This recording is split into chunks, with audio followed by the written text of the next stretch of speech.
নমস্কার বন্ধুরা, সবাই কেমন আছো? নিশ্চয়ই ভীষণ ভালো আছো। আমি আজকে আপনাদেরকে নিয়ে যাব এমন এক জায়গায় যেখানে প্রতি মুহূর্তে ধ্বনিত হয় হর হর মহাদেব। হ্যাঁ, আমি কাশী বিশ্বনাথের কথা বলছি। বারাণসীতে সবাই ছুটে যায় কেন বলুন তো? কাশী বিশ্বনাথের টানে। ঠিক তেমনি আমরাও ছুটে গিয়েছিলাম বাবার টানে বারাণসীতে। আমার কাছে শুধু বারাণসী একটা শহর বলে মনে হয়নি, মনে হয়েছিল এক অনুভূতি, এক অনন্ত শান্তি।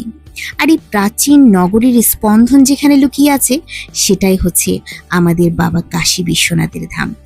দেখতে পাচ্ছ আমার ছেলে মেয়ে তিলক লাগিয়েছে। মন্দিরে গেলে আমি সবসময় তিলক লাগাতে ভালোবাসি, ঠিক আমার ছেলে মেয়েও তাই করে। এবার আসি আমার ভিডিওর কথা।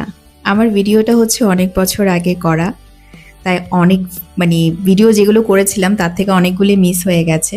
আর আমার ছেলে মেয়েকে দেখে নিশ্চয়ই বুঝতে পারছো এই ভিডিওটা আমার অনেক বছর আগে করা। যারা বিশেষ করে আমার ভিডিও দেখো তারা বুঝতে পারবে আমার ছেলে মেয়ে এখন অনেকটাই বড় হয়ে গেছে, তখন ওরা ছোট ছিল। আর আমরা গিয়েছিলাম শীতকালে, প্রচণ্ড ঠান্ডা ছিল, তাও কিন্তু ভীষণ ভালো লেগেছে। কেন ভালো লেগেছে বলো তো?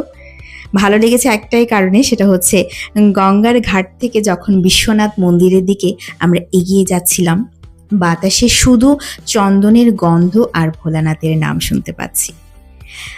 আমার কাছে মনে হয়েছিল এখানকার ভিড়টা আমাকে ক্লান্ত করেনি, আমাকে এক অদ্ভুত মানসিক শান্তি দিয়েছে। বলা হয় এই বিশ্ব ব্রহ্মাণ্ডের প্রলয় হলেও নাকি কাশী ধ্বংস হয় না, কারণ হচ্ছে একটাই, স্বয়ং মহাদেব এই নগরীকে নিজের ত্রিশূলের ডগায় ধরে রেখেছে। সত্যি অসাধারণ। আরেকটা কথা আমি তোমাদেরকে বলতে চাই, যার জন্য আমি ভীষণভাবে দুঃখিত। আমরা বোটিং করে গঙ্গা আরতি দেখতে গিয়েছিলাম সবার শেষে, তাই গঙ্গা আরতিটা অনেক দূর থেকে হয়ে গেছে। আর তোমরা বারাণসীর গঙ্গা আরতি অনেকেই দেখেছো, ভীষণ সুন্দর হয়। আমি নিজের চোখে দেখেছি, তাই আমি বলছি অসাধারণ অসাধারণ। যেটা আমি তোমাদেরকে কাছে থেকে দেখাতে পারিনি, তার জন্য আমি অসংখ্য দুঃখিত। এখন যে ভিডিওটা তোমরা দেখতে পাচ্ছ এটা ললিতার ঘাটে। আমরা যেবার গেছিলাম তখনই এটা চালু করা হয়েছে। কাশী বিশ্বনাথ এখানে কিভাবে প্রতিষ্ঠিত হয়েছে তা এভাবে করেই দেখিয়ে দিয়েছেন তারা। চলো একবার শুনে নাও। আমি एवं वाराणसी के भगवान श्री विश्वनाथ की हम वंदना करते हैं। मैं आदि नगरी काशी हूँ, वही काशी जो स्वयं भगवान शिव के त्रिशूल पर विद्यमान है। सृष्टि के प्रारंभ में महादेव ने जब पृथ्वी पर अपनी दृष्टि डाली तो उन्हें एक भाग चमकता हुआ प्रतीत हुआ।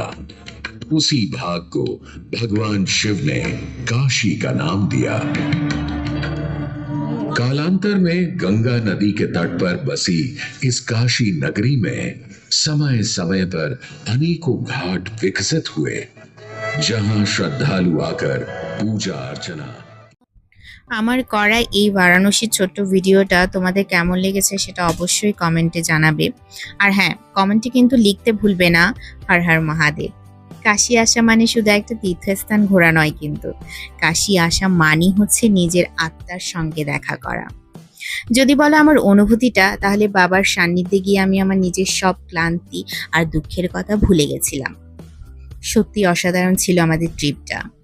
আর এই লচ্ছিটা খেতে কিন্তু কেউ ভুলবে না।